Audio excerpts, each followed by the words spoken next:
கர்த்தருடைய வார்த்தைக்கு நேராக திரும்புவோம். யோவான் 20வது அதிகாரம், யோவான் 20:19 26 முடிய வாசிக்கிறேன்.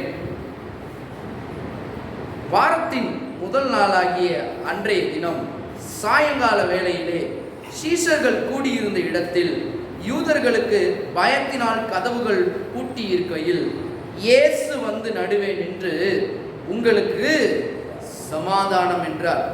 பாருங்க, 19வது வசனம் சொல்லுகிறது, எல்லா பயத்தின் மத்தியிலும், ஒருவேளை நீங்க சில பயங்களோடு இங்க சில பேர் இருக்கலாம், பயத்தின் மத்தியில சீஷர்கள் இருக்கும் பொழுது, ஒரு குழப்பத்தின் மத்தியில இருக்கும் பொழுது அங்கே அவர் வெளிப்படுகிறதை நாம் பார்க்கிறோம். இன்னைக்கு பாருங்க, ஒரு குழப்பத்தோடு இருக்கிறீங்களா, பயத்தின் மத்தியில் இருக்கிறீங்களா, தேவன் அங்க அவர் மத்தியிலே தோன்றி வார்த்தை என்ன வார்த்தை சொன்னார், உங்களுக்கு சமாதானம் உண்டாகிறது. பாருங்க, அடுத்த வசனம் விதமாய் சொல்லுகிறது, அவர் இப்படி சொல்லி தம்முடைய கைகளையும் விலாவையும் அவர்களுக்கு காண்பித்தார். சீஷர்கள் கர்த்தரை கண்டு சந்தோஷப்பட்டார்கள். இயேசு மறுபடியும் அவர்களை நோக்கி, உங்களுக்கு சமாதானம் உண்டாவதாக, பிதா என்னை அனுப்பினது போல நானும் உங்களை அனுப்புகிறேன் என்று சொல்லி அவர்கள் மேல் ஊதி பரிசுத்த ஆவியை பெற்றுக்கொள்ளுங்கள். எவர்களுடைய பாவங்கள் மன்னிக்கிறீர்களோ அவைகள் அவர்களுக்கு மன்னிக்கப்படும், எவர்களுடைய பாவங்களை மன்னியாதிருக்கிறீர்களோ அவைகள் அவர்களுக்கு மன்னிக்கப்படாதிருக்கும் என்றார். இயேசு வந்திருந்த போது 12 ஒருவனாகிய திதிமு என்னப்பட்ட தோமா என்பவன் அவர்களுடனே கூட இருக்கவில்லை. பாருங்க, மிஸ் பண்ணிட்டான். ரிசரக்ஷன் டேய, உயிர்த்தெழுதல் நாளை மிஸ் பண்ணிட்டான். பாருங்க, இயேசு உயிர்த்தெழுந்து பாருங்க எல்லாத்துக்கும் காட்சி அளிக்கும் போது திமி என்ற தோமா மட்டும் அங்கே இல்லை. இன்னைக்கும் பாருங்க நிறைய பேர் மிஸ் பண்ணிட்டாங்க. நீங்கள் வந்திருக்கிறீங்க, நீங்கள் மிஸ் பண்ணாமல் வந்துட்டீங்க. ரிசரக்ஷன் டே ரொம்ப முக்கியமான ஒரு நாள் பாருங்க. அதை காட்டிலும் தேவனுடைய வார்த்தை மிக மிக முக்கியம். அன்னைக்கு தோமா அங்கே இல்லை, அவன் மிஸ் பண்ணிட்டான். பாருங்க, அடுத்த வசனம் பாருங்க, 25. மற்ற சீஷர்கள் கர்த்தரை கண்டோம் என்று அவனுடனே சொன்னார்கள். அதற்கு அவன், அவருடைய கைகளில் ஆணிகள் உண்டான காயத்தை நான் கண்டு அந்த காயத்திலே என் விரலை விட்டு என் கையை அவருடைய விழாவிலே போட்டால் ஒழிய விசுவாசிக்க மாட்டேன் என்றான். 26. மறுபடியும் 8 நாளைக்கு பின்பு, அந்த 8 நாளை என்று மறுபடியும் வருது பாருங்க. இந்த 8 நாளைக்குன்னா சண்டே, அந்த வாரத்தின் கடைசி நாள் பாருங்க, முடிஞ்சு 8வது நாள், அதுதான் பாருங்க சண்டே. ஏன் கர்த்தர் மறுபடியும் நீங்க இந்த அதிகாரத்தை வாசி பார்த்தீங்கன்னா 8வது நாள்லே மறுபடியும் அவர் 8வது நாளே காட்சி அளித்தார். 8வது நாள் தான் ரிசரக்ஷன் டே. நீ நிறைய பேர் பாருங்க, சண்டேன்றது எதுக்கு நம்ம வைக்கணும் அப்பெல்லாம் கிடையாது, சண்டேன்ற ஒரு இதே கிடையாது, அது வந்து சாட்டர்டே தான் அப்படின்னு இல்லை. நீங்க நல்லா யூதர்களின் காலன்றபடியும் அங்க உள்ள பாருங்க முக்கியமான பெரிய பெரிய இவர்களின் படி அது எப்படின்னா 8வது நாள்ன்றது ஒரு சண்டே, அது வந்து என்னன்னா சாட்டர்டேக்கு அடுத்து வர சண்டே. அதுதான் இன்னைக்கு நம்ம புனிதமாய் ஒவ்வொரு ஞாயிற்றுக்கிழமையும் சபைக்கு போய் தேவனுடைய வார்த்தையை கேட்டு பாருங்க. ஏன் அப்படி பண்றோம்னா, அது எங்க இருந்து வந்துச்சுன்னா உயிர்த்தெழுந்த நாளிலே. அதனாலதான் அவர் உயிர்த்தெழுந்த நாளிலே எப்போ போய் காட்சி அளிக்கிறார், நீங்க மறுபடியும் வாசிங்கன்னா 8வது நாளிலே அப்படின்னு மறுபடியும் அவர் விசிட் பண்ணுகிறார் பாருங்க 8வது நாள். அதனாலதான் இந்த நாள்ல சபைக்கு வந்து வார்த்தை கேட்கும் போது தேவன் அங்கே எழுந்தருளி அவர்களை ஆசீர்வதிக்கிறார். இன்னைக்கும் தேவன் சபையில பாருங்க இந்த நாள்ல எழுந்தருளி இருக்கிறார். எத்தனை பேர் விசுவாசிக்கிறீங்க? ஒவ்வொரு நாளும் வாரம் என்ன பண்றது, இது திருவிழா தான். தேவனுடைய வார்த்தை பிரசங்கிக்கப்படுகிறது. அந்த இடம் என்னது, திருவிழா. பாருங்க, நம்ம வர்றோம் ஒரு 1000 பேர் 10,000 பேர் கூடி இது பண்ணாத திருவிழா இல்லை. சபையில எந்த மனுஷன் கொடுக்குறானோ அந்த தேவனுடைய வார்த்தை பிரசங்கிக்கப்படுகிற அந்த இடம் திருவிழா தான். எங்க திருவிழா ஆரம்பிக்குது? உள்ளத்தில் ஆரம்பிக்குது, மனதில் ஆரம்பிக்குது, அவனுடைய மனதில். அதான் இங்க பார்க்கிறோம் 26வது வசனம். மறுபடியும் 8 நாளைக்கு பின்பு அவருடைய சீஷர்கள் வீட்டுக்குள்ளே இருந்தார்கள். தோமாவும் அவர்களுடனே கூட இருந்தான். கதவுகள் பூட்டப்பட்டிருந்தது. அப்பொழுது இயேசு வந்து நடுவே நின்று, உங்களுக்கு சமாதானம் என்றார். அவர் மறுபடியும் வர வசனங்களை கவனிங்களேன். இந்த 19 இருந்து 26 வரைக்கும் வாசிங்கன்னா மறுபடியும் அவர் சொல்லுகிற வார்த்தை என்னன்னா சமாதானம் உண்டாகிறது என்று சொல்கிறத பாருங்க, வாசிக்கலாம். நீங்க 3 தடவை அவர் இந்த வார்த்தைகளை சொல்றத பாருங்களா. ஏன் இந்த சமாதானத்துக்கும் உயிர்த்தெழுதலுக்கும் என்ன சம்பந்தம்? அவர் உயிர்த்தெழுந்த பின்பு இந்த சீஷர்களுக்கு அவர் தோன்றி அவர் சொல்ற காரியங்கள் எல்லாம் இங்க எழுதப்பட்டிருக்கிறது. பாருங்க, உயிர்த்தெழுந்துட்டாரு, இப்ப போறாரு. ஏன்னா சீஷர்கள் பயத்தின் மத்தியில பாருங்க அரைக்கதவை பூட்டி கொண்டு இருக்கிறாங்கன்னு சொல்லி 25-26 வசனம் பார்த்தீங்கன்னா பயந்து போய் இருக்கிறாங்க. ஏனென்றால் ரோம போர்ச்சேவர்களுடைய அவர்களுடைய இயேசுவை ஏற்கனவே ரொம்ப அவர் அந்த ரங்க அட்டிய பாருங்க, அவருக்கு அந்த கேடு அடைந்தார்னு போட்டிருக்குது வேதவசனம். அப்படிப்பட்ட அடியும் பயத்தில் நிறைந்தவர்களாய் இப்ப கதவை பூட்டிக்கிட்டு என்னையும் எங்களையும் இப்படி செஞ்சிருவாரோன்னு சொல்லி பாருங்க எல்லாரும் ஒரு ஓரமா கதவுக்குள்ள அடைஞ்சிருக்கிறாங்க. கதவின் மத்தியில பாருங்க அவர் கதவும் ஓப்பன் ஆகல, ஏதோ ஓப்பன் நடுவுல வந்து நின்று சொல்றாரு, உங்களுக்கு சமாதானம் உண்டாக்கணும். எப்படிப்பட்ட வார்த்தை பாருங்க! பயந்து போய் இருக்கிற மனுஷனுக்கு, கலக்கத்தோடு இருக்கிற மனுஷனுக்கு தேவன் இங்க ஒரு வார்த்தையை சொல்றது பார்க்கிறோம். அது என்ன வார்த்தை அப்படின்னா, சமாதானம் உண்டாக கடவுள். இன்னைக்கு நீங்க எந்த சிச்சுவேஷன்ல இருக்கீங்க எனக்கு தெரியல, ஆனா உயிர்த்தெழுதலுக்கும் சமாதானத்திற்கும் மிகப்பெரிய சம்பந்தம். அதனால பாருங்க, இன்னைக்கு சமாதானம் உலகம் போகின்ற சமாதானம் வந்து தேவன் கொடுக்கிற சமாதானம் இல்லை. நிறைய பேர் சொல்றாங்க லவ் பண்ணா சமாதானம் வந்துருங்க. பாருங்க, லவ் ஃபெயிலியர் ஆச்சுனாலும் சமாதானம் வராது. லவ் பண்ணவங்கள்ட்ட போய் கேட்டிங்கன்னா சமாதானம் இருக்காது. பாருங்க, மேரேஜ் ஆனவங்கள்ட்ட போய் கேட்டிங்கன்னா, மேரேஜ் ஆக போற ரொம்ப சந்தோஷத்துல இருப்பாங்க. ஆனால் மேரேஜ் ஆனவங்கள்ட்ட போய் கேட்டால் எப்படி இருக்கும்? என்னங்க இது வாழ்க்கை அப்படின்னு தான் சொல்லுவாங்க. ஏன் அப்படின்னா, ஒரு உண்மையான சமாதானத்தை கொடுக்கக்கூடிய ஒரு நபர் உள்ள இல்லை அப்படின்னா அங்க சமாதானம் இருக்காது. அதனால பாருங்க, ஒருத்தர் போனாராம் ஒரு மெண்டல் ஹாஸ்பிட்டலுக்கு. பாருங்க, ஒருத்தர் போனாராம். ஒருத்தர் வெளியே இருந்து பாருங்க சொன்னானா லைலா லைலா லைலா லைலான்னு கத்திக்கிட்டு இருந்தானா. பாருங்க, அவன்கிட்ட போய் ஒருத்தர் கேட்டாராம், என்னங்க இவன் லைலா லைலான்னு கத்திக்கிட்டு இருக்கான்? பாவங்க, ஒரு பொண்ணை காதலிச்சான், அது என்ன பண்ணிருச்சு கடைசியில் இவனை காதலிக்கல, விட்டு போயிடுச்சு. இவன் என்ன பண்ணிட்டான்? லூஸ் ஆகிட்டாங்க. சார், லவ் ஃபெயிலியரில் இப்படி ஆயிட்டானா அப்படின்னு சொல்லிட்டு இவர் வருத்தத்தோடு உள்ளே போனாரா. 3வது 4வதுடைய மாடிக்கு போனோடனே அங்கே ஒருத்தன் பாருங்க கத்திக்கிட்டு இருந்தானா லைலா லைலா லைலா லைலா. என்னடா கீழே தான் ஒருத்தன் லைலா லைலான்னு கத்துறானா, மேலே ஒருத்தன் லைலா லைலான்னு கத்துறானே அப்படின்னு. இவனுக்கு என்னாச்சு அப்படின்னா, கீழே ஒருத்தன் கத்துனானா லைலான்னு, அவன் விட்டுட்டு போயிட்டா. இவன் கல்யாணம் பண்ணியா, அதனால லூஸ் ஆயிட்டாங்க அப்படின்னு. இன்னைக்கு மனுஷன் எதிர்பார்க்கிறபடி சமாதானம் பாருங்க, அவன் சொன்ன மாதிரி லவ் பண்ணி மேரேஜ் பண்ணா அப்படி சமாதானம் வந்துடுறான். பாருங்க, கீழே இருக்கிறவனையும் லூசா இருக்கான், மேலே இருக்கிறவனும் லூசா இருக்கான். அதனால சமாதானன்றது எங்க இருக்குது பாருங்க. இது ஒரு ஜோக்குக்காண்டி நான் சொன்னேன், ஆனா உண்மையிலேயே சமாதானம் என்ன எங்க இருக்குது? குடும்பத்தின் மத்தியிலும் சரி, எல்லா ரீதியிலும் சரி, சமாதானம் எங்க? உண்மையான சமாதானம் எங்க இருக்குது? மனுஷன் பாருங்க, கரெக்டா மாசத்துல வந்து அந்த சம்பளம் வந்துட்டா சமாதானம் நினைக்கிறான். சமாதானம் அங்க இல்லை. வந்த காசு எப்படி போகுதுன்றது பாருங்க தெரியாம இருக்கிறான். முடிய பிச்சுக்கிறான் பாருங்க, அடுத்து என்ன பண்ணலாம் அப்படின்னு. வீட்டில் இருக்கிறவங்களுக்கு அடுத்து எப்படி ஃபில் பண்ண போறோம், அடுத்து எப்படி நம்ம ரன் பண்ண போறோம், காசு இல்லாமல் இருக்குது எப்படி நம்ம பண்ண போறோம். அவன் பாருங்க, அவங்க என்ன பண்றாங்க? ஒரு உள்ளத்துல சமாதானம். எல்லாருக்கும் ஒரு சூழ்ந்த பயம் சூழ்ந்த மத்தியில தான் மக்கள் வாழ்ந்துட்டு இருக்கிறாங்க. பாருங்க, ஒரு தொழில் செய்யறவங்களுக்கு என்னது, எப்படியாவது தொழிலில் என்ன முன்னேற்றம் வந்துடணும், எப்படியாவது போயிடணும். அவனை பாருங்க, அவனுக்கு உள்ள ஒரு சமாதானம் இல்லாம இருக்குது. ஆனா எல்லா ரீதியிலையும் சமாதானத்தை கொடுக்கக்கூடியவர் யாருன்னா, கிறிஸ்து என்னப்படுகிற இரட்சகருக்குள்ளதான் இருக்கு. சமாதானத்தை கொடுக்கக்கூடிய ஒரே நபர் கிறிஸ்து மட்டும்தான் பாருங்க. அதனாலதான் கிறிஸ்தவ வாழ்க்கையில் முக்கியமான அம்சம் என்னன்னா, அது சமாதானம் தான். சமாதானம் இல்லாட்டினா நீங்க எங்க போனாலும் ஒண்ணுமே வாய்க்காது. அதனாலதான் சமாதானம் என்பது ரொம்ப பெரிய விஷயம். அதனாலதான் நீங்க எங்க தேடினாலும் சமாதானம்ன்றது கிடைக்காது. இன்னைக்கு வெளியே மனுஷன் பாருங்க, இப்படி பண்ணா சமாதானம் கிடைக்குமா?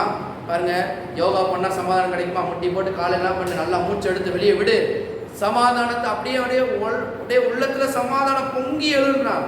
விட்டதுக்கு அப்புறம் வந்து பாக்குறான் பாருங்க, அவனுக்கு ஏகப்பட்ட டென்ஷன் ஆகி கத்திக்கிட்டு தான் இருக்கான். ஆனா உலக மக்கள் பாருங்க, இதை பண்ண சமாதானம் ஆயிரும், இதை பண்ண சமாதானம் ஆயிரும். ஆனா என்ன பண்ணாலும் சமாதானம் மக்களுக்கு கிடைக்கிறதே கிடையாது. உண்மையான சமாதானம் எங்க இருக்குன்னா, கிறிஸ்துவுக்குள்ளே இருக்கிறார். அதனாலதான் கிறிஸ்து உயிர்த்தெழுந்த நாள்ல வந்து சீஷர்கள் மத்தியில் நின்று அந்த 3 தடவை அந்த சமாதானத்தை ஏன் கூறினார்னா, அதுல அவ்வளவு பெரிய வல்லமை இருக்கு.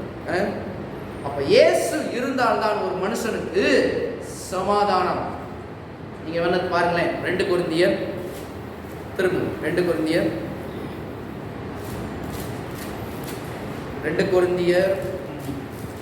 13 2 கொரிந்தியர் 13:11.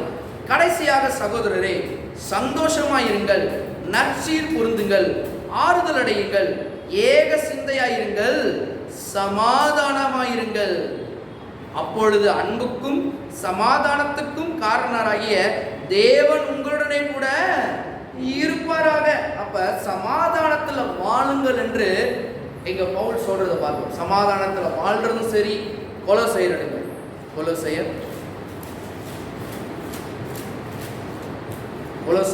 3:3. இந்த சமாதானத்தை ஏன் எல்லாரும் வலியுறுத்துறாங்க? 15, தேவ சமாதானம் உங்கள் இருதயங்களில் ஆளக்கடவது, இதற்கென்றே நீங்கள் ஒரே சரீரமாக அழைக்கப்பட்டிருக்கிறீர்கள், நன்றியறிதல் உள்ளவர்களாயும் இருங்கள்.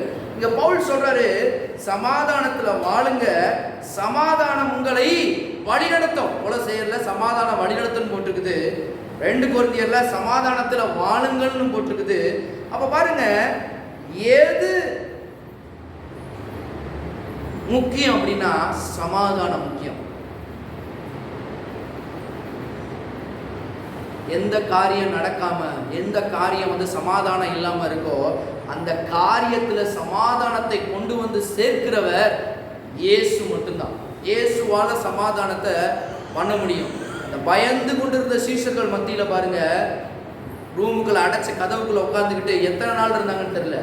ஆனா உள்ள பாருங்க, நுழைஞ்சோடனே முதல் வார்த்தையா சொல்றது, உங்களுக்கு சமாதானம் உண்டாக்கட. உயிர்த்தெழுந்த கிறிஸ்து இன்னைக்கும் பாருங்க மக்கள்கிட்ட உயிர்த்தெழுந்த கிறிஸ்து என்ன சொல்ல வர்றாருன்னா, சமாதானத்தை விலையேற பெற்றதா அவர் நினைக்கிறார்.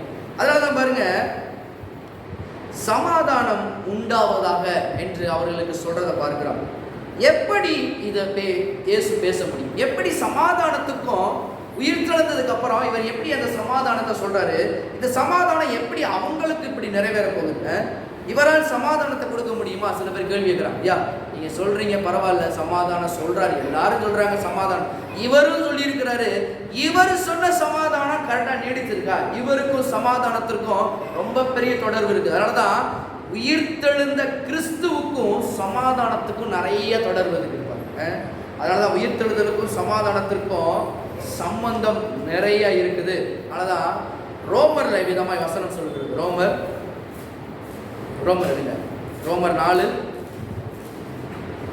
4:25 பாருங்களேன். ரோமர் 4:25.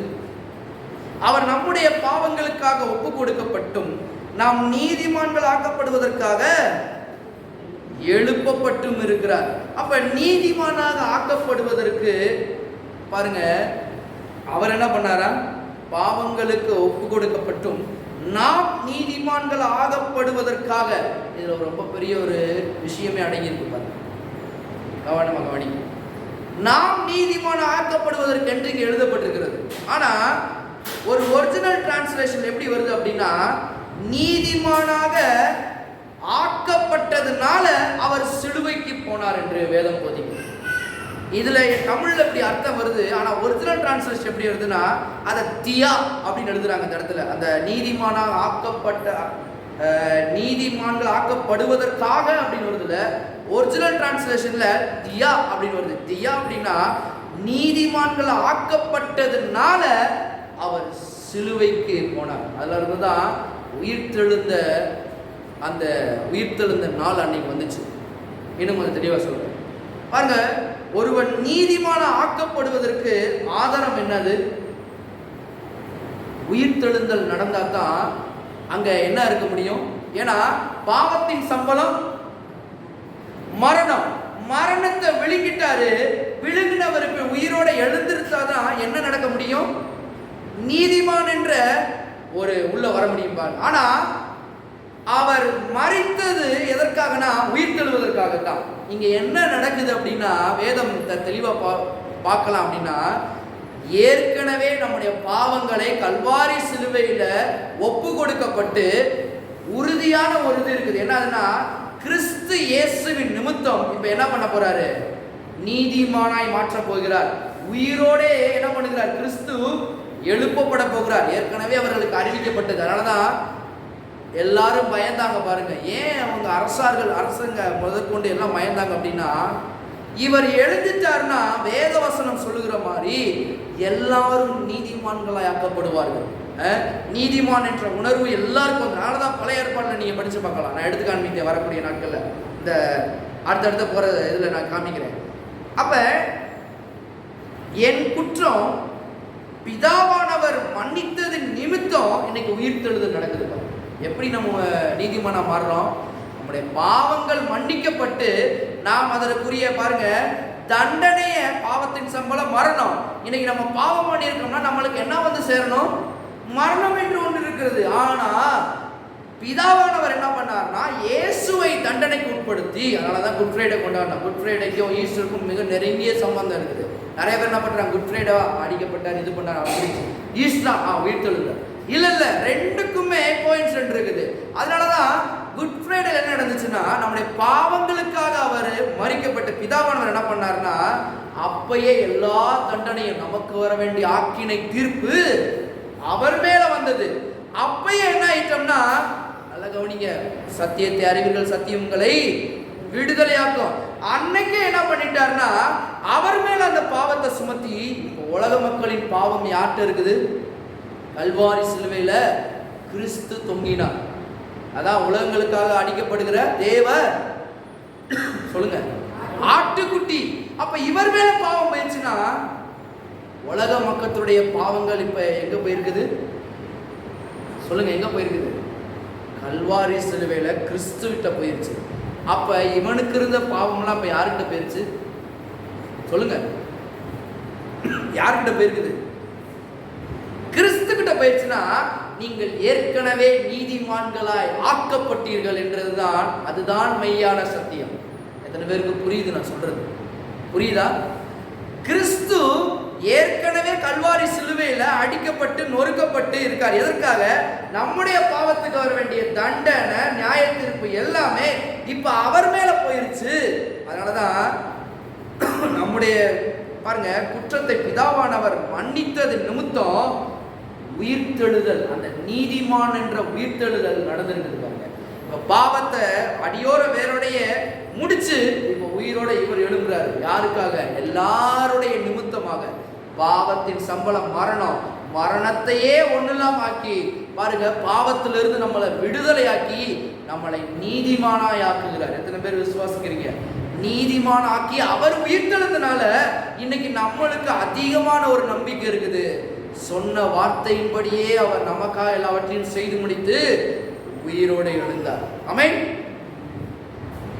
ஒரு எக்ஸாம்பிள் சொல்றேன், புரியுது? என்ன கொஞ்சம் புரியுது பாருங்க. ஒரு ஊர்ல ஒரு சிநேகிதன் இருக்கிறான் பாருங்க. அந்த சிநேகிதனை பார்க்க ஒருத்தன் போறான். அப்படி போறப்ப பாருங்க, அவன் ஒரு புதிய ஊரு, அங்க கல்ச்சர்லாம் வேற மாதிரி இருக்கும் பாருங்க. அந்த ஒரு அங்க ஒரு ஃப்ரெண்ட் இருக்கிறான். இவன் வந்து அந்த ஊருக்கு அடாப்ட் ஆகல பாருங்க. அந்த ஊருடைய சட்டத்திட்டம் எல்லாமே தெரியாது பாருங்க. இங்கே நம்ம போறப்பயே எச்சு துப்பிட்டு போயிட்டு இருக்கோம். ஆனால் துபாயிலேயே தான் நீங்கள் எச்சு துப்பு பண்ணீங்கன்னா $5 ஃபைன் பிடிச்சி உங்களை போய் ஜெயிலில் அடைச்சிருவாங்க. அந்த மாதிரி அமெரிக்கா அந்த மாதிரி குப்பையெல்லாம் இங்கே பாருங்க வேற விதமாக இருக்கும். இவனுக்கு தெரியாத ஒரு ஊருக்கு போகும்போது பாருங்க, ஒருத்தர் அங்கே வந்திருக்காரு பாருங்க. அவன் பாருங்க எங்கே போகிற எது போகிறேன்னு கேட்டிருக்காரு. நீ யாரா என்னைய கேட்டுன்னு சொல்லி சப்புன்னு அரைஞ்சிருக்காங்க. கடைசியாக பார்த்தா அது யாருன்னா அந்த ஊர் தலைவராக பாருங்க. இப்போ அந்த தலைவர் வந்து தலைவரையே அரைஞ்சிட்டியா அப்படின்றதுக்காக என்ன பண்ணாருன்னா அவனை போய் சிறையில் அடைச்சாரா பாருங்க. சிறையில் அடைச்சனால இந்த ஃப்ரெண்டு வந்து பாருங்க ரொம்ப ஒரு ஐயோ என்னுடைய நண்பன் அவனை போயா நீங்க சிறையில் அடைச்சிட்டீங்க அப்படின்னு சொல்லி ஓடி போய் மன்னிப்பு கேட்குறானா. அது கேட்குறான், இல்லை தண்டனை செஞ்சா அது பாவம். அவனை அடிச்சாரு, தலைவர் அடிச்சாரு, அதுக்கு முன்னாடி தண்டனை அவன் அனுபவிக்கிறான். அதை அனுபவிக்கணும். 3 நாள் சிறை தண்டனை, அதுக்கு எடுத்து விட்டுருவாங்க. அவனுக்கு எதுவுமே தெரியாதுங்க, அவனை விட்டுருங்க அப்படின்னு பாருங்க. அதுக்கு பதிலாக என்ன செய்யலான்னா, ஏன் சிநேகிதன் நான் என்ன பண்றேன் அவருக்காக, நான் போறேங்க சிறைக்கு, அவரை வெளியே விடுங்க அப்படின்னு பாருங்க. அந்த தண்டனையை இவர் ஏற்றுக்கொண்டு இவர் போறாரா, இவன் பாருங்க அவனுடைய வீட்டில் இருக்கிறானா. ஆனா அந்த 3 நாளும் அவன் ஜாலியா இருப்பான்னு நினைக்கிறீங்களா? எப்படா முடிஞ்சு அவன் வெளியே வருவான், அந்த தண்டனையை முடிஞ்சு அவன் வெளியே வந்தா தான் இவனுக்குரிய தண்டனை நீங்கிற மாதிரி அர்த்தம். எத்தனை பேருக்கு புரியுது? அவன் வந்தா தான் இவனுடைய தண்டனை முடிஞ்ச மாதிரி அர்த்தம். பாருங்க, அவன் வந்த உடனே பாருங்க இவனுக்கு அப்போதான் மனதுல நிம்மதியை பிறக்கலாம். இதே போலதான் நம்ம பாவம் செஞ்சோம், நம்ம அடிக்கப்பட்டோம், நமக்கு பதிலாக கிறிஸ்து சாபமாகி சாபத்துக்கு உட்பட்டு என்ன பண்றாரு, மறுபடியும் நம்மளை வந்ததுக்கு அப்புறம் தான் இந்த தண்டனையிலிருந்து நம்மளை என்ன பண்ணியிருக்கிறாரு, நீக்கி இருக்கிறார். நம்மளை முற்றிலுமாய் விடுதலையாக்கி இருக்கிறார். அப்ப இயேசு உயிர்த்தெழுதலின் நிமித்தம் குற்றம் மன்னிக்கப்பட்டிருக்கிறது.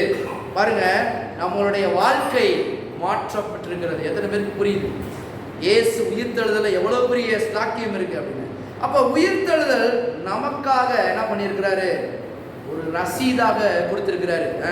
உயிர்த்தெழுதல பாருங்க மன்னிப்பு இருக்குது, உயிர்த்தெழுதல பாருங்க சமாதானம் இருக்குது, எல்லாத்தையும் கர்த்தர் கொடுத்திருக்கிறாரு.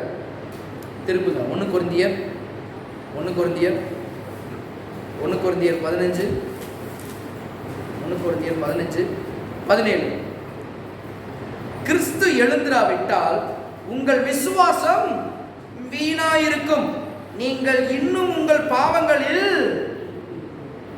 என்ன மாதிரி அடிக்கிறார் பாருங்க பவுல். நான் சொன்ன மாதிரியே கிறிஸ்து உயிர்த்தராவிட்டால்னா உங்க பாவங்கள் மன்னிக்கப்படாதுன்னு எப்படி சொல்ல முடியாம சொல்ற பாருங்க. கிறிஸ்து எழுந்திராவிட்டால் உங்கள் விசுவாசம் வீணாயிருக்கும், நீங்கள் இன்னும் உங்கள் பாவங்களில் இருப்பீர்கள். நீ பாவம் தொலைஞ்சிச்சு, ரோகம் தொலைஞ்சிச்சு அப்படின்னாங்க. எப்படி அதை நம்ப முடியும் அப்படின்னா கிறிஸ்து உயிர்த்தெழுந்ததில் நிமித்தமா. அப்ப கிறிஸ்து உயிர்த்தெழுந்ததினாலே என் விசுவாசம் இன்னைக்கு வீணா பாருங்க, அப்படி நம்ம சொல்லலாம். கிறிஸ்து உயிர்த்தெழுந்தது நிமித்தமாக இன்னைக்கு என் விசுவாசம் வீணாகல. என்ன விசுவாசம்? நான் தண்டனைக்கு தப்பப்பட்டிருக்கிறேன், நான் நீதிமானா மாற்றப்பட்டிருக்கிறேன். இன்னைக்கு அவர் உயிர்த்தெழுந்தனால அவரை நான் பார்த்துட்டேன். எப்படி பார்த்தேன்? எனக்காக 3ஆம் நாள் உயிரோடனே உயிர்த்தெழுந்தார். உயிர்த்தெழுந்து எல்லாவற்றையும் மாற்றி இருக்கிறார். நான் இனி பாவத்துல இல்லை, நான் அவருடைய நீதியில் இருக்கிறேன். பாருங்க, அவர் உயிர்த்தெழுந்ததை நம்மளை பார்த்துட்டோம், வசனங்கள் மூலமா பார்த்துட்டோம் அன்னைக்கு. அதனாலதான் சீஷர்களுக்கு அன்னைக்கு காட்சி அளிக்கிறார். அவருக்கு ஒரு சிலர் சொன்னாங்க பாருங்க, சீஷர்களுக்கு மட்டும்தான் காட்சி அளிச்சாரு, ஏதாவது ஊர்ல போய் ஏதாவது காட்சி அளிச்சாரா? காட்சி அளிச்சாரு. எம்மா ஒரு சீஷர்களுக்கு வழியாக போகும்போது சொன்னாரு பாருங்க, முதல்ல மரியாளுக்கு சொன்னாரு பாருங்க, அதுக்கப்புறம் சீஷர்களுக்கு வந்தாரு. ஊரெங்கும் பாருங்க அவர் உயிர்த்தெழுந்ததுக்கு அப்புறம் எல்லாருக்கும் போய் தன்னைப்படுத்தி வெளிப்படுத்தினார் என்று நம்ம வேதத்துல வாசிக்கலாம்.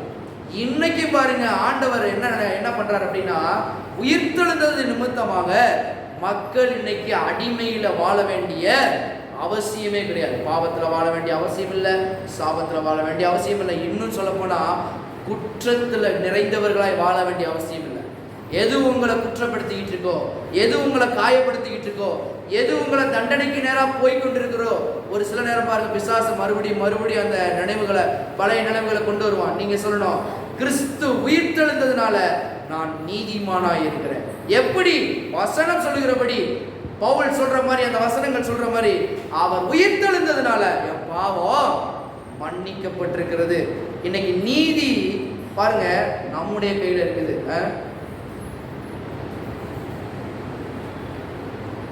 இன்னைக்கு நாம் அவருடைய நீதியில் இருக்கிறோம். பாருங்க, நீதி வந்தால் வேறு என்ன வரும்? சரி, நீதி வந்துருச்சு, இன்னைக்கு கிறிஸ்து உயிர்த்தெழுந்து நீதியை நம்மளுக்கு கொடுத்துட்டார். இந்த நீதி உள்ள இருந்தா என்ன வரும்? ஏசாயா 32 ஏசாயா 32 ஏசாயா 32 ஏசாயா 32:17 நீதியின் கிரியை சமாதானமும் நீதியின் பலன் என்றென்றும் உள்ள மரிக்கையும் சுகமுமா. அப்ப நீதி நமக்குள்ள வரும்பொழுது நீதியின் கிரியை என்னது? சமாதானம். எங்க சுத்தினாலும் பாருங்க. அதனாலதான் உயிர்த்தெழுந்ததுக்கு அப்புறம் இயேசு சொன்ன வார்த்தை என்னது? உங்களுக்கு சமாதானம். அந்த சமாதானத்துக்கும் உயிர்த்தெழுதலுக்கும் ரொம்ப பெரிய சம்பந்தம் இருக்கு. அப்ப உயிர்த்தெழுதலின் நிமித்தம் பாருங்க என்ன நடக்குது? நீதி உண்டாகுது. நீதியின் நிமித்தம் என்ன உண்டாகுது? சமாதானம் உண்டாகுது. நம்ம பார்த்தோம் பாருங்க, உயிர்த்தெழுந்தார் கிறிஸ்து. அதனால் நம்மளுக்கு என்ன உண்டாகுது? நீதி உண்டாகுது. இந்த நீதிமான் என்ற உணர்வு என்னத்தை தருகிறதுனா, அந்த நீதி சமாதானத்தை தருகிறது. பாருங்க என்ன மாதிரி ஒண்ணு. அப்ப சமாதானம் நீதியின் வழியாய் உண்டாகிறது. அப்ப உயிர்த்தெழுதல் நிமித்தமாக நீதிமான் என்ற உணர்வு வருகிறது. அந்த நீதி என்ன பண்ணுகிறது? சமாதானத்திற்கு நேராய் நம்மளை வழி நடத்துகிறது. அதனாலதான் ஒரு வசனம் இவ்விதமாய் நம்ம பழைய ஏற்பாட்டை வாசிக்கலாம். சங்கீதம் 85 10 பாருங்களேன், எப்படி போட்டு பாருங்க. கிருபையும் சத்தியமும் ஒன்றோடு ஒன்று சந்திக்கும், நீதியும் சமாதானமும் ஒன்றோடு ஒன்று முத்தம் செய்யும். அப்ப சத்தியமும் கிருபையும் யாரு? இயேசுவை குறிக்கிறது, இயேசு கிறிஸ்துவை குறிக்கிறது. அப்ப இயேசு கிறிஸ்து உயிர்த்தெழுதல் நிமித்தமாக நீதி உண்டாகிறது. அதன் நிமித்தம் நீதியும் சமாதானமும் ஒன்றோடு ஒன்று முத்தம் செய்யும் என்று வேதம் குறிப்பிடுகிறது. இப்ப நான் சொல்லுகிறேன், யோவான் எடுங்க, இன்னொரு பக்கம் யோவான், அங்கேயும் ஒன்று எழுதப்பட்டிருக்கிறது. யோவான் 1:17 எப்படி எனில் நியாயப்பிரமாணம் மோசையின் மூலமாக கொடுக்கப்பட்டது, கிருபையும் சத்தியமும் இயேசு கிறிஸ்துவின் மூலமாய் உண்டாயின. அப்ப அங்க போட்டிருக்குது கிருபையும் சத்தியம் ஒன்று சேரும்போது நீதியும் சமாதானமும் இருக்கணும். இங்க கிருபையும் சத்தியம் யாருன்னு எழுதப்பட்டிருக்கிறது? இயேசு. அப்ப இயேசு உயிர்த்தெழுந்தது நிமித்தமாக இன்னைக்கு நீதியும் சமாதானமும் நமக்கு உண்டாயிருக்கிறது. எத்தனை பேர் சொல்றீங்க நீதியும் சமாதானம் நமக்கு உண்டாயிருக்கிறது? நீங்க உலகம் பாருங்க, இதை தேடி தெரியுது பாருங்க. அந்த இன்னைக்கு நான் சொல்றேன், சமாதானத்துல தேவன் நிறைய காரியங்களை வச்சிருக்கிறார். திருப்புங்க ரோமர் 14:17 பாருங்க. தேவனுடைய ராஜ்யம் புசிப்பும் குடிப்பும் அல்ல, அது நீதியும் சமாதானமும் பரிசுத்த ஆவியினால் உண்டாகும் சந்தோஷமாயிருக்கிறது. அப்ப நீதியும் சமாதானமும் வரும். எப்பொழுது வரும்? நாம் நீதிமான் சமாதானத்தினால் உண்டாகிற அந்த வெளிப்பாடினால் வருகிறது. எப்படி வெளிப்பாடு? கிறிஸ்து உயிர்த்தெழுதல் நிமித்தமாக நீதி உண்டாகிறது. அந்த நீதி என்ன பண்ணுகிறதுனா சமாதானத்தை நமக்கு கொண்டு வந்து சேர்க்கிறது. அதனாலதான் உயிர்த்தெழுந்ததுல ஒரு மிகப்பெரிய காரியத்தை இன்னைக்கு நம்ம பார்க்க போகிறோம். என்னன்னா சமாதானம். கர்த்தர் சொன்னார்ல சமாதானம். அது யார் மூலமா உண்டாகிறதுன்னு சொன்னேன்? கிருபையும் சத்தியமும் இயேசு கிறிஸ்து மூலமாய் உண்டாகிறது. இந்த இயேசு கிறிஸ்து மூலமாக தான் நீதியும் சமாதானமும் இன்னைக்கு நமக்கு வருகிறது. எப்படி வருகிறது?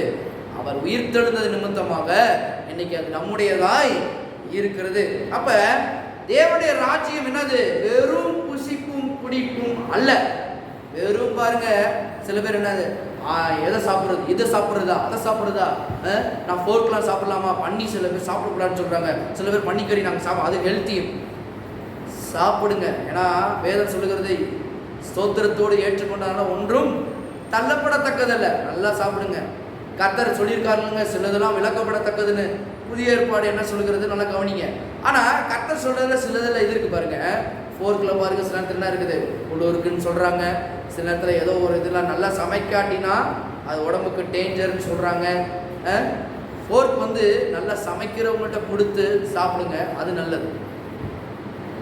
ஆனா இதை மேல வச்சுக்க கூடாது. சில பேர் என்னது புசிப்பும் குடிப்பும் தேவனுடைய ராஜ்யம் கிடையாது. அது என்னது?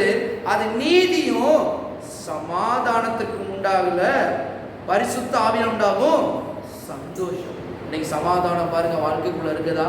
போராடிக்கிட்டே இருக்கிறீங்களா?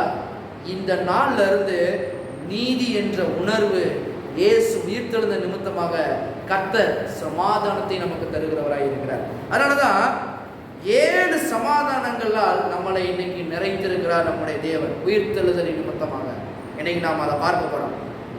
முதலாவதாக 7 சமாதானங்கள் நிறைத்திருக்கிறார் உயிர்த்தெழுதல் நிமித்தமாக நடந்திருக்கிறது. எல்லாம் நான் ஒண்ணு, தேவனுக்கு முன்னாக தைரியமாய் நிற்கும் சமாதானம். என்ன சொல்லுவோம்? தேவனுக்கு முன்பாக தைரியமாய் நிற்கும் சமாதானம். பழைய ஏற்பாட்டில் பாருங்க, மோசையின் காலத்துல பாருங்க, நியாயப்பிரமாணம் கொடுக்கப்பட்டுச்சு பாருங்க. அவங்களெல்லாம் தள்ளி தான் நிற்கணும், உள்ள வர முடியாது. தேவனை சில பேர் தொட கூட முடியாது. தேவன் சொன்னாருன்னா எட்டி தான் நிற்கணும், அந்த பிரசனத்துக்கு தள்ளி தான் நிற்கணும், உள்ள யாரும் வர முடியாது. ஆனா புதிய ஏற்பாடுல நமக்கு இயேசு உயிர்த்தெழுந்தது நிமித்தமாக திரைச்சீலை 2ஆய் கிழிக்கப்பட்டு இன்னைக்கு பாருங்க, நம்மளுடைய அவருடைய பிரசனத்துக்குள்ளேயே உள்ள போய் என்ன பண்ணலாம், ஜெபம் பண்ணலாம், அவருடைய பிரசனத்துல உறவாடலாம். பாருங்க, அவரோடு அவராக ஒன்று சேரலாம். அதனாலதான் ஜஸ்டிஃபைட் அப்படின்றாங்க. அது எப்படின்னா ஜஸ்ட் அஸ் இஃப் இட். அப்ப அது என்னத்தை குறிக்குதுன்னா, ஒரு பாவமும் செய்யாததை போல இன்னைக்கு பாருங்க கர்த்தர்ட்ட இன்னைக்கு நெருங்கலாம். ஏன்? என் பாவங்கள் மன்னிக்கப்பட்டது. பழைய ஏற்பாடுல அன்னைக்கு ஆட்டின் தலைமையில என்ன பண்ணுவாங்க, ஒருத்தன் வந்து பாருங்க அவன் கையை வச்சு பாவத்தை எல்லாம் சொல்லுவான், அது போற வரைக்கும் தான் பாங்க. அடுத்த 1 வருஷம் தான் கேரண்டி, அதுக்கடுத்து திரும்ப என்ன பண்ணணும், இன்னொரு ஆட்டை கொண்டு வந்து பலியிடணும். ஆனா இன்னைக்கு அது அப்படி கிடையாது. இயேசு எல்லாவற்றையும் நமக்காக பாருங்க, பாவத்தையும் சாபத்தையும் ரோகத்தையும் தம்மேல தூக்கி போட்டு கொண்டாரு. அதனால இன்னைக்கு என்ன நடக்குதுன்னா, அவர் பாவத்தையும் சாபத்தையும் சுமந்தனால நம்மளை என்ன பண்ணிட்டாரு, பாவத்திலிருந்து விடுதலையாக்கி நீதிமானாய் மாற்றிட்டாரு. இப்ப இந்த நீதிமானுக்கு என்ன இருக்குது, நீதியும் சமாதானம். அதனாலதான் வேற யாருக்கிட்டையும் சொல்லல, சீஷர்கள்ட்ட வந்துட்டு சொல்றாரு, உங்களுக்கு சமாதானம். கர்த்தரை சொந்த இரட்சகரா உள்ளத்துல ஏற்றுக்கொண்டவர்கள் இருக்கிறீங்களா? நான் சொல்லுகிறேன், இயேசு உயிர்த்தெழுதல்ல முதல்ல கொடுக்கறது என்னன்னா, ஒரு தைரியம் உள்ள அவரோடு கிட்டி சேருகிற ஒரு அனுபவத்தை, அந்த சமாதானத்தை நம்ம கொடுக்குறாரு. ஐயோ பாவம் பண்ணிட்டேனே, அவர்கிட்டலாம் போக முடியுமா, அவர் அடிச்சிருவார் நொறுக்கிடுவார்ன்ற பழைய ஏற்பாடு போல நடுங்கிறது இல்லை. இன்னைக்கு அவருடைய என்னுடைய அப்பா அவர் உயிர்த்தெழுந்திருக்காரு, எனக்காக அவர் எல்லாவற்றையும் செஞ்சு முடிச்சிட்டாரு. இன்னைக்கு பாருங்க, அந்த சமாதானத்தோடு என்ன பண்ணலாம், அவரோடு போய் உறவாடலாம். கர்த்தருடைய சமூகத்துல நிற்கும் பொழுது இயேசு கிறிஸ்துவை பார்ப்பது போல இன்னைக்கு பிதாவாகிய தேவன் என்ன பண்றாரு, நம்மள இன்னைக்கு பார்க்கிறாரு, அவருடைய பிள்ளையா பார்க்கிறாரு, அவரை போல இரக்கமுள்ளவர்களாய் பார்க்கிறார். 2வது, உங்கள் மனசாட்சிக்கான சமாதானத்தை அருளுங்க. என்ன மனசாட்சிக்கான சமாதானம் அப்படின்னா, ஆதாம் பாருங்க நன்மை தீமை அறியத்தக்க என்ன பண்ணிட்டா, அந்த பழத்தை புசிச்சோனே மனசாட்சியில என்ன பண்ணிட்டான், ஒரு விதமா மனசாட்சி அவனுக்கு மாறி போச்சு பாருங்க. அதுக்கு முன்னாடி தேவனோடு ஒரு உறவுல இருந்தான், தேவனோட பாருங்க ஒரு கனெக்ஷன்ல இருந்தான். இந்த கனெக்ஷன் பிரிக்கப்பட்டவனே மனசாட்சி அவனுக்கு என்ன இது, வேற மாதிரி செயல்பட ஆரம்பிக்கிறது. அப்போ மனசாட்சி கேட்கிற தகவல் மூலம் என்னைக்குமே வேலை செய்யக்கூடாது. பாருங்க, நிறைய பேர் பாருங்க மனசாட்சி வந்து நல்லது, சில இடங்கள் நல்லது சொல்லும், சிலர் பாருங்க அது நமக்கு நாமே தைரியப்படுத்திக்கிறதா சில இடத்துல இருக்கும். சில பாருங்க ஏதோ ஒரு தப்பு செஞ்சிருப்போம், ஆனா நியாயப்படுத்துகிற மாதிரியும் மனசாட்சி சில இடத்துல சொல்லு பாருங்க. அது ஒன்றும் பெருசு கிடையாது, எல்லாரும் பண்றதா, நீ பண்றதுனால ஒண்ணும் இல்லை பாருங்க. அது நியாயப்படுத்துற மாதிரி சில இடத்துல என்ன பண்ண மனசாட்சி பேச ஆரம்பிக்கும். சில மனசாட்சி பாருங்க இந்த விழுந்து போன நிமித்தமாக அது கிறிஸ்துவுக்குள்ள சேர விடாத மாதிரி என்ன பண்ணும், நம்மளை தடுத்து நிறுத்து பாருங்க. நீ பாவம் பண்ணிட்டேல, அவ்வளவுதான், இனி உனக்கும் இயேசுக்கும் சம்மந்தமே கிடையாது, அவ்வளவுதான், முடிஞ்சிச்சு. பாருங்க, ஒரு குற்ற மனசாட்சிக்குள்ள இது என்ன பண்ணிடும் இந்த மனசாட்சி. அதனாலதான் இந்த மனசாட்சி கேட்கிற தகவல் மூலம் நம்ம வேலை செய்யக்கூடாது. எப்படி வேலை செய்யணும், பாவம் பண்ணியிருந்தாலும் சரி, கிறிஸ்து இயேசுவின் ரத்தம் சகல பாவங்களை நீக்கி என்னை சுத்திகரிக்கும். மனசாட்சியை காட்டிலும் தேவனுடைய வார்த்தையை பாருங்க வச்சு என்ன பண்ணணும், உள்ளுக்குள்ள தைரியமாய் நம்ம போகணும் பாருங்க. இந்த சமாதானத்தை நம்மளை என்ன பண்ணியிருக்கிறாரு, உயிர்த்தெழுதல் நிமித்தமாக இயேசு இன்னைக்கு நமக்கு கொடுத்திருக்கிறாரு. மனசாட்சியில பாருங்க சில பேர் பயங்கரமா எண்ணிக்கொண்டிருக்கிறாங்க, அது நான் எப்படி நடக்க போகுது, இது எப்படி நடக்க போகுது. அதனாலதான் மனசாட்சி கேட்கிறத என்னைக்குமே நீங்க என்ன பண்ணக்கூடாது, தகவலை அது நிமித்தம் வேலை செய்யக்கூடாது. எதன் நிமித்தம் வேலை செய்யணும், கர்த்தருடைய வார்த்தை நிமித்தம். வார்த்தை என்ன சொல்லுகிறது, மனசாட்சி என்ன வேணாலும் சொல்லும், மனசாட்சியின் படி என்ன பண்ண, மனசாட்சி முக்கியம். அதான் கர்த்தர் மனசாட்சி கொடுத்துருக்காரு. ஆனா விழுந்து போனதுக்கு அப்புறம் இந்த மனசாட்சி வேறு விதமா தான் செயல்பட்டு இருக்குது. அன்னைக்கு எல்லாருமே பாருங்க கோலியாத்துக்கு நின்று பயப்படுறாங்க, எப்படி வீழ்த்த போறோம். ஆனா ஒரு மனுஷன் மட்டும் எப்படி வந்து வீழ்த்துறான், தாவீதுன்ற மனுஷன். அவனுடைய மனது எல்லாம் கர்த்தருடைய வார்த்தையினால் நிறைந்திருக்கிறது. அவன் சொல்றான், உன்னை பாரு என்ன பண்ற அப்படின்னு. ஆனா அவனுடைய மனது தேவனுடைய வார்த்தையை நிறைந்திருக்கிறனால அவன் என்ன சொல்றான், நீ நிந்தித்த கிறிஸ்துவின் நிமித்தம் நான் உனக்கு முன்பாக வருகிறேன். எப்படி? எல்லாருமே அதே கூட்டம் தான், பின்னாடி நடுங்கி கொண்டிருக்கிற ஜனம். தேர்ந்தெடுத்தது கர்த்தர் சவுல. இன்னைக்கு தேர்ந்தெடுக்கப்பட்ட ஆட்கள் கூட கர்த்தருடைய ஆவியானவர் சொல்றாரு, மனதளவுல தைரியம் இல்லாதவர்களாக இருந்தீர்கள் என்றால், சவுலுக்கு அபிஷேகம் கொடுக்கப்பட்டது உண்மை. ஆனா கோலியாத்தை அடிச்சு வீழ்த்த முடியுமா? வீழ்த்த முடியும். ஆனா யாரு மனதின் பேச்சை கேட்காம கர்த்தருடைய வார்த்தையை மேல வைக்கிறாங்களோ அவங்க தான் போய் ஜெயிக்கணும். எத்தனை பேர் விசுவாசிக்கிறீங்க? அதுதான் மனதளவுலையும் இன்னைக்கு நம்மளுக்கு என்ன பண்ணுகிறாரு, சமாதானத்தை கொடுத்திருக்கிறார் உயிர்த்தெழுதல் நிமித்தம். அதனாலதான் உயிர்த்தெழுந்த கிறிஸ்து வந்து என்ன சொல்றாரு, உங்களுக்கு சமாதானம் உண்டாகிறது எல்லா ரீதியிலையும். அதாவது பழைய ஏற்பாடுல மனசாட்சி சுத்தப்படுத்த முடியல. எபிரேயர் பாருங்க எங்க எழுதியிருக்குது, எபிரேயர். அவங்க என்ன பண்ணாலும் அதை செய்ய முடியல அவங்களால. எபிரேயர் 9 வேதமே கூறுது பாருங்க. எபிரேயர் 9:9 பாருங்க. அந்த கூடாரம் இக்காலத்திற்கு உதவுகிற ஒப்பனையாயிருக்கிறது, அதற்கேற்றபடியே செலுத்தப்பட்டு வருகிற காணிக்கைகளும் பலிகளும் ஆராதனை செய்கிறவனுடைய மனசாட்சியை பூரணப்படுத்த கூடாதவைகளாம். இவனால என்ன பண்ணாலும் மனசாட்சியை பூரணப்படுத்த முடியல. அப்ப மனசாட்சி ஏதோ ஒரு பேமெண்ட் கேட்குது பாருங்க. அங்க பாருங்க, அவன் என்னதான் காணி கொடுத்தாலும் தசமமாக கொடுத்தாலும் ஆட்டுக்கடா பலியிட்டாலும் ஆனா அவனுக்கு ஏதோ ஒரு பேமெண்ட் கேட்டுக்கிட்டே இருக்குன்றத இந்த வசனம் சொல்லுது. அப்ப மனசாட்சிக்கு ஒரு பேமெண்ட் கேட்கிறது. அதான் பாருங்க, நீங்க என்னதான் பாருங்க இது பண்ணாலும் மனசாட்சி திரும்ப கேட்டுக்கிட்டு தான் இருக்கும். ஏதோ ஒரு பேமெண்ட். தப்பு செஞ்சிட்டியா, தப்பு செஞ்சா நீ தண்டனை அனுபவிக்கணும், அதுதான் உனக்கு அப்படின்னு. நீ இது பண்ணிட்டியா, அப்ப கண்டிப்பா இது அனுபவிச்சுதான் தீரணும். பழைய இதுல பாவம்லாம் பண்ணல, அதனாலதான் இப்ப வந்து உன்னை என்ன பண்ணுது, இன்னும் உனக்கு நல்லது நடக்காம பாருங்க.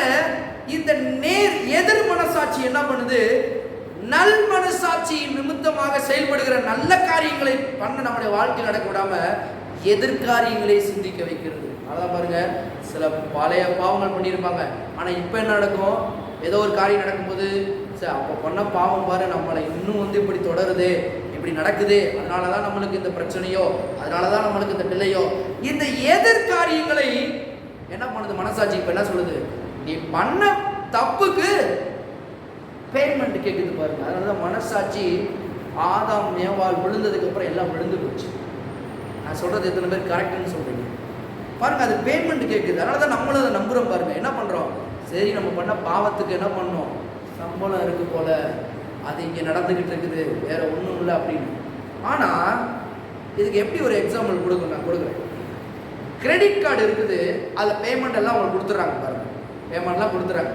நீங்கள் கிரெடிட் கார்டை வச்சு என்ன ஸ்வைப் பண்ணுறீங்க, என்ன பண்ணுறீங்க, திரும்ப காசுலாம் எடுத்து செலவழிக்கலாம். ஆனால் அது உங்கள் காசு கிடையாது. ஆனால் காசு எடுத்து செலவழித்தாலும் மறுபடியும் உங்கள் என்ன சொல்லும், அதை திரும்ப கட்டுற வரைக்கும் என்ன இருக்கும், திரும்ப கட்டுனா தான் என்னது உங்களுக்கு வந்து அதுலேருந்து விடுதலை. எவ்வளோ பணம் எடுத்தீங்களோ அந்த பணத்தை திரும்ப கிரெடிட் கார்டுக்குள்ளே போடணும், அடுத்த மாதம் போடணும். இந்த மாதம் ஒரு 15,000 செலவழிச்சிங்கன்னா அடுத்த மாதம் திரும்ப அந்த 15,000 போட்டு தீரணும், இல்லாட்டினா வட்டி மேலே வட்டி அப்படியே போயிட்டு இருக்கு பாருங்க. மனசாட்சி ஏதோ ஒரு கட்டப்பட வேண்டும். அதுவரை பாருங்க சமாதானமே இருக்காது. கிரெடிட் கார்டு போல தான் பாருங்க, தேய்க்க வேண்டியது எடுக்க வேண்டியது திரும்ப கட்டினாதான் நிம்மதி. அது போல மனசாட்சி இப்படி இருக்குது. ஏதாவது ஒன்று பண்ணமா, நீ ஏதாவது ஒன்று நடந்தா தான் மனசாட்சி நிம்மதியாகும் பாருங்க. இப்போ அப்படிப்பட்ட நிலைமையில கிறிஸ்தவர்களும் இருக்கிறாங்க பாருங்க. என்னது பாவம் பண்ணல அனுபவிக்கணுங்க. அப்போ உயிர்த்தெழுதலுக்கும் தேவன் நமக்காக செஞ்சு முடிச்சதுக்கும் எந்த நன்மையும் அவங்களுக்கு புரியல பாருங்க. சத்திய வசனம் புரியல, அதனால சொல்றாங்க பாருங்க, இன்னைக்கு பாவம் பண்ணதுங்க, இன்னைக்கு அந்த இது தீமை தொடரும். அப்ப கிறிஸ்து எதுக்காக பலியானார், நம்முடைய பாவங்களுக்கு செத்து நீதிக்காக பாருங்க. நாம் நீதிமானை மாறுவதற்காக கிறிஸ்து என்ன பண்ணார், பலியாக்கப்பட்டார். நம்முடைய வேண்டிய ஆக்கினி அவர் மேல விழுந்துச்சுன்னா நம்ம அந்த ஆக்கினியை எடுத்துக்கிறோம். அப்ப எப்படி மாறுறது, எப்படி இதுல இருந்து விடுதலை கொடுக்கறதுன்னா, அந்த பேமெண்ட்டை ஒருத்தர் கட்டுனாதான் என்ன பண்ண முடியும், மனதளவுல விடுதலை ஆக முடியும். இன்னைக்கு நான் சொல்லுகிறேன், நம்மளுக்கு உண்டான பேமெண்ட்டை ஒருத்தர் கட்டி முடித்து விட்டார், மனசாட்சிட்ட இன்னைக்கு சொல்ல வேண்டும் பாருங்க. பேமெண்ட் கட்டி முடிக்கப்பட்டது. எப்படி? எபிரேயர் 10வது அதிகாரம் எபிரேயர் 10:22 பாருங்க. துர்மனசாட்சி நீங்க தெளிக்கப்பட்ட இருதயம் உள்ளவர்களாயும், நல்லா பாருங்க, தெளிக்கப்பட்ட இருதயம் உள்ளவர்களாயும் சுத்த ஜலத்தால் கழுவப்பட்ட சரீரம் உள்ளவர்களாயும் உண்மையுள்ள இருதயத்தோடும் விசுவாசத்தின் பூரண நிச்சயத்தோடும் சேர கடவும். இங்க என்ன சொல்ல வருது அப்படின்னா 22, துர்மனசாட்சி நீங்க, நான் சொன்னது தப்பான எண்ணங்கள், இதனால இது நடக்குது, இதனால வருமோ, இதனால இது நடக்குமோ, தப்பான துர்மனசாட்சியை உள்ள விட்டு அந்த நீங்க தெளிக்கப்பட்ட இருதயம் உள்ளவர்களாய், அதை என்னத்தை தெளிக்கிறோம் அப்படின்னா தேவனுடைய வார்த்தைன்ற வசனத்தை தெளிக்கிறோம். நீ இப்படி இருக்கிற, இப்ப நான் சொன்னேன் பாருங்க, கிறிஸ்து நிமித்தம் என்ன பண்றோம்? உயிர்த்தெழுதல் நிமித்தம் நீதியும் சமாதானமும் இன்னைக்கு நம்மளை என்ன பண்ணுகிறது? தொடர்கிறதா இருக்கிறது. பாருங்க, இதை கேட்க வேண்டும். சுத்த ஜலத்தினால் கழுவப்பட்ட சரீரம் உள்ளவர்களாயும் இந்த மனது தேவனுடைய வசனத்தினால் நிரம்ப நிரம்ப நிரம்ப துர்மனசாட்சி என்னும் துர்க்கிரியைகள், பாருங்க, பாசிட்டிவ் எண்ணங்களுக்கு பதிலாக நேர்விதமான எண்ணங்கள் மறைந்து, பாருங்க, எதிர்மறையான எண்ணங்கள் மறைந்து நல்ல எண்ணங்கள் நம்மளை தொடர ஆரம்பிக்கும். அதான் சில பேருக்கு பாருங்க, கர்த்தர் காலை வடிப்பார். இந்த துர்மனசாட்சி இன்னைக்கு இருக்குது. கர்த்தரை பத்தி ஒரு நன்மையும் தெரியல, கர்த்தரை பத்தி வார்த்தைக்கு ஒரு அறிவே இல்லை பாருங்க. அதனால பாருங்க, துர்மனசாட்சி அவங்களுக்கு என்ன இருக்குது. ஆனா கர்த்தர் உயிர்த்தெழுதல் நிமித்தமாக இன்னைக்கு என்ன பண்ணியிருக்காருன்னா எல்லாவற்றையும் இன்னைக்கு மாற்றி இருக்கு. அதனாலதான் இன்னைக்கு வேத வசனத்தை கொண்டு நம்ம சொல்லணும் பாருங்க, எனக்கு நன்மையும் கிருபையும் ஜீவனுள்ள நாளெல்லாம் என்னை தொடரும் சொல்ல வேண்டும். இன்னைக்கு நம்ம சொல்லணும் பாருங்க. உயிர்த்தெழுதல் நிமித்தமாக தேவன் என்ன பண்ணியிருக்கிறாரு? நமக்கு இந்த சமாதானத்தை கொடுக்கிறார், மனதளவுல கொடுத்திருக்கிறார். அதனாலதான் சீஷர்களுக்கு சமாதானம் என்று சொல்லி காயங்களை காண்பித்தார். எதுக்கு காயங்களை காண்பிக்கிறார்? காயங்களோடு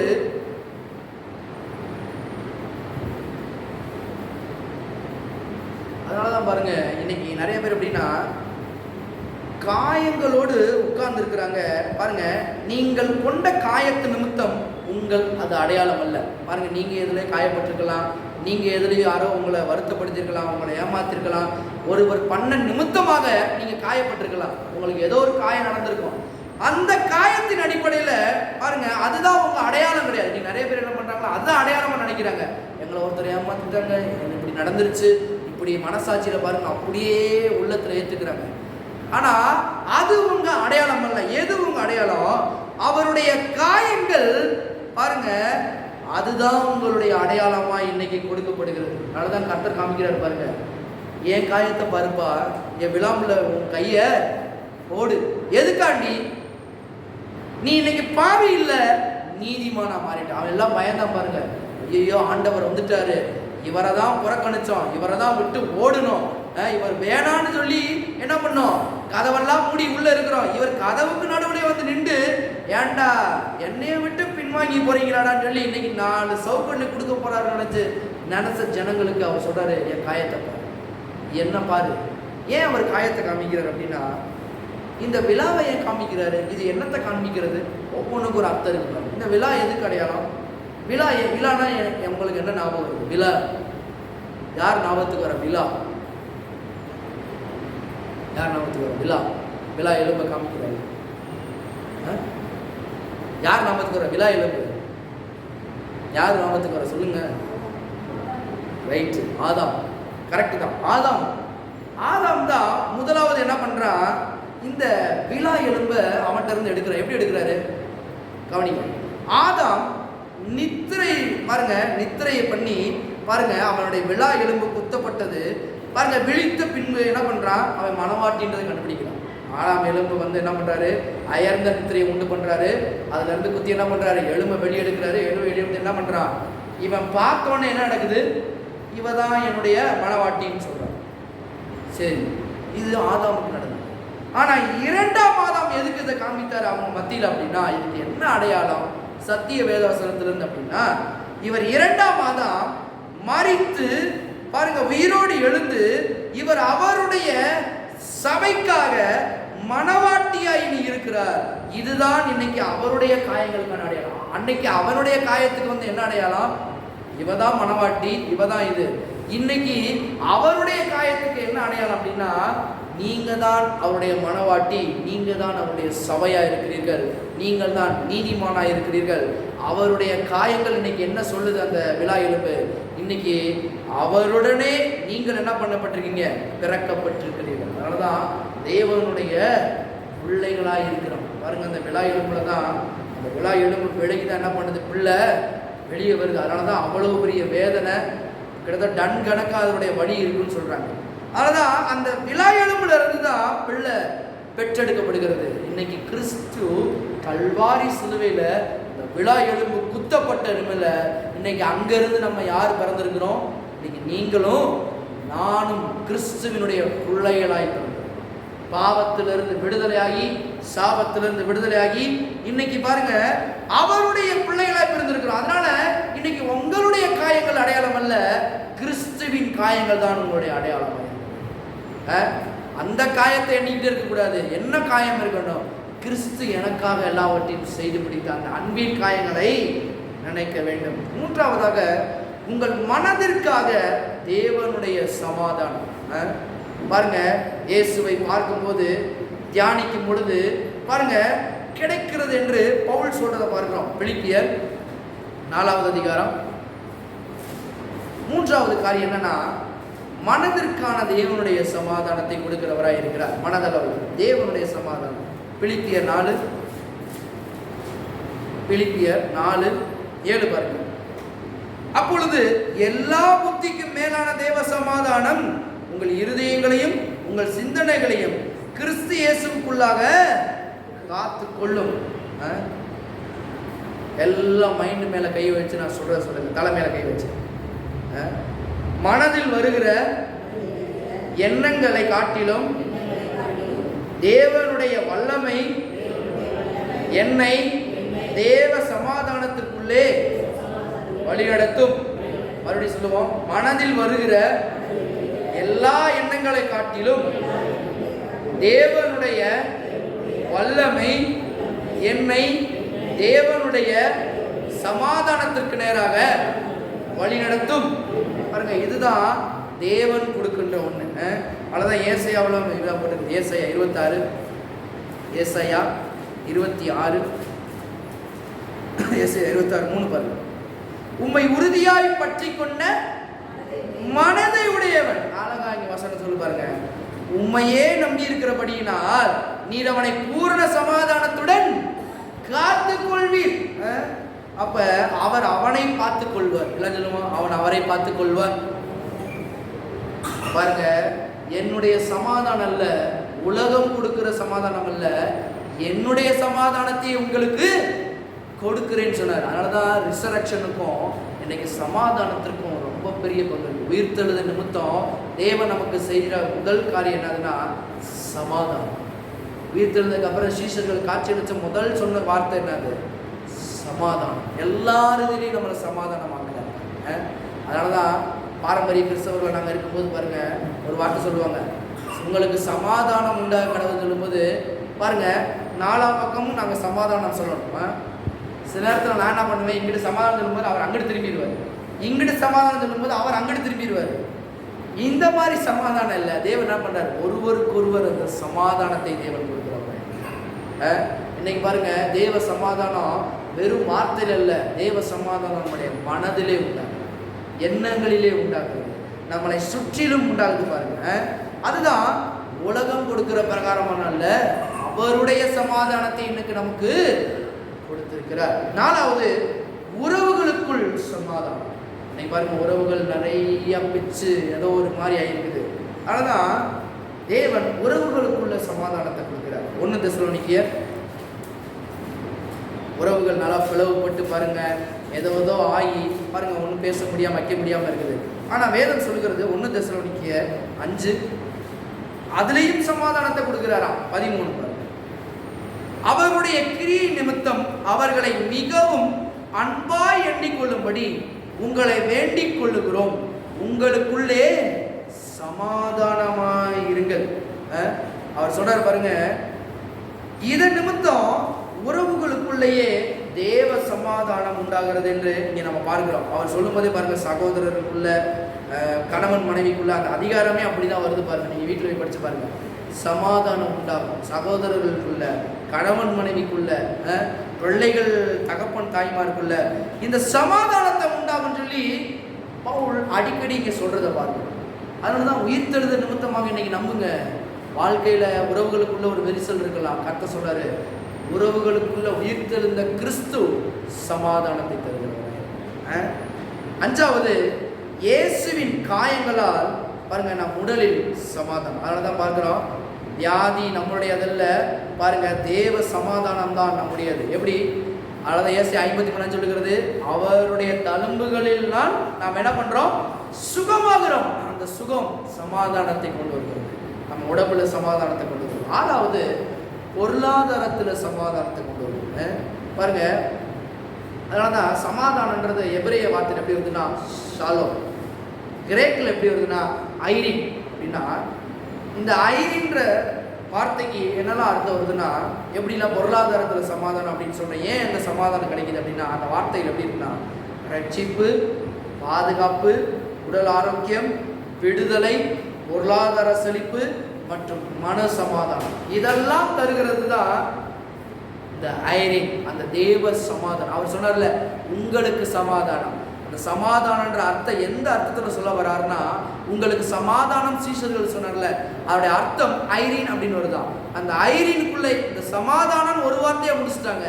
ஆனா அந்த ஐரின் வார்த்தை பயன்படுத்திருக்கு. அந்த ஐரினுக்குள்ள என்ன இருக்குன்னா, ரட்சிப்பு இருக்குதா, பாதுகாப்பு இருக்குதா, உடல் ஆரோக்கியம் இருக்குதா, விடுதலை இருக்குதா, பொருளாதார செழிப்பு இருக்குதா, மன சமாதானம் பாருங்க. இதையெல்லாம் தேவன் நமக்கு தருகிறவராக இருக்கு.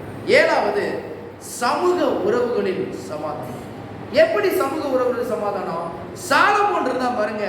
சாலமோன் வாழ்ந்த நாட்களிலும் அவன் இருந்த காலங்களிலும் தேவன் அவருடைய ராஜ்யங்களையும் அவனை சுற்றிலும் எப்படி வைத்தார் வேதம் போட்டுக்குது? சமாதானம் உள்ளவனா வைத்தார். நீ வாசிச்சு பாருங்க, சாலமோனுடைய நாட்களும் அவன் வாழ்ந்த காலங்களிலும் அவன் எப்படி இருந்தான்னா, சமூகம் எத்தியோப்பியா நாட்டில இருந்து வராங்களா, அங்க இருந்து கூட நிறைய பொக்கிஷங்களை சாலமோன் கொண்டு வராங்க.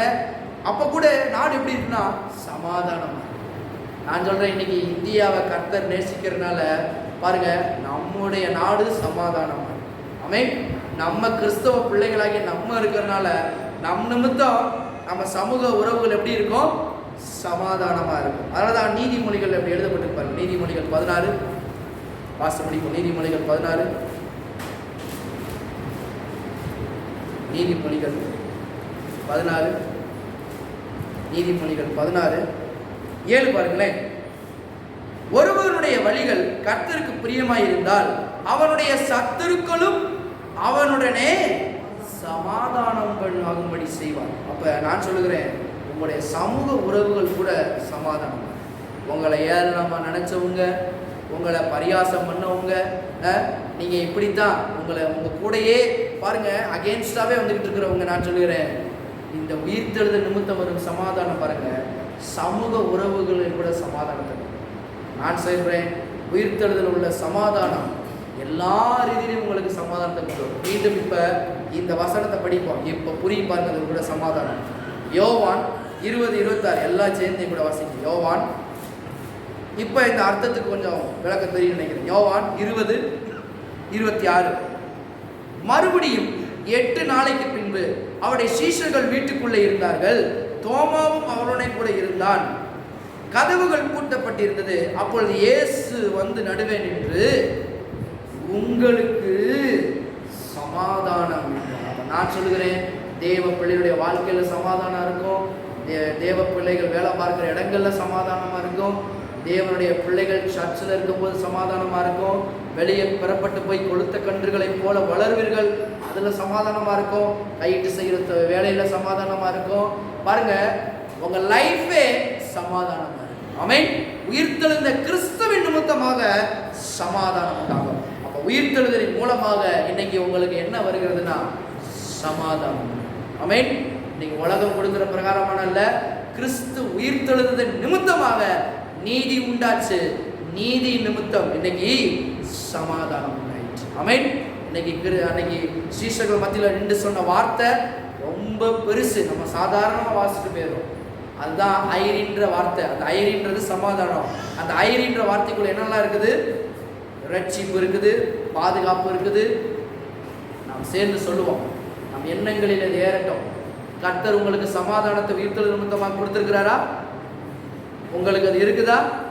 இப்போ நான் சொல்லுகிறேன், உயிர்த்தெழுதல் அந்த சமாதானத்தை கொடுக்குறாங்க. அந்த சமாதானத்தில் என்னென்னலாம் இருக்குது நான் சொல்லுங்க.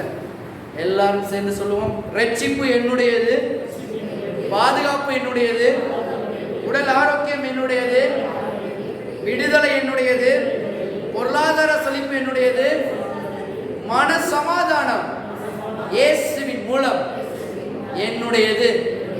ஆமென். நான் சொல்லுகிறேன், இந்த சமாதானம் எல்லாம் உங்கள் மேல் வந்து உங்களுக்கு அது வலிக்கும். வரக்கூடிய நாட்கள் உயிர்த்தெழுதல் கிறிஸ்துவின் மூலம் ஒவ்வொன்றா நடக்கும். குடும்பங்கள் சமாதானம் உண்டாகும், செய்கிற வேலை சமாதானம், தொழில் சமாதானம். நீங்கள் நினச்சிக்கிட்டு இருக்கலாம் ஈஸ்டருக்கு அப்புறம் நடக்கின்ற காரியம் எப்படி இருக்க போதோ. கர்த்தருடைய வார்த்தையை கொண்டு சொல்லுகிறேன், உங்களுக்கு சமாதானம் உண்டாகும். ஆமென். கர்த்தர் இதை நிச்சயமா செய்வார். ஒவ்வொரு காரியங்களையும் இனி பார்க்கிறார். ஆமென். எல்லா ரீதியிலையும் சமாதானத்தை கொடுத்திருக்கிறார். ரிசீவ் பண்ணுங்க. கர்த்தர் பெரிய காரியங்கள் செய்வார். ஆமென்.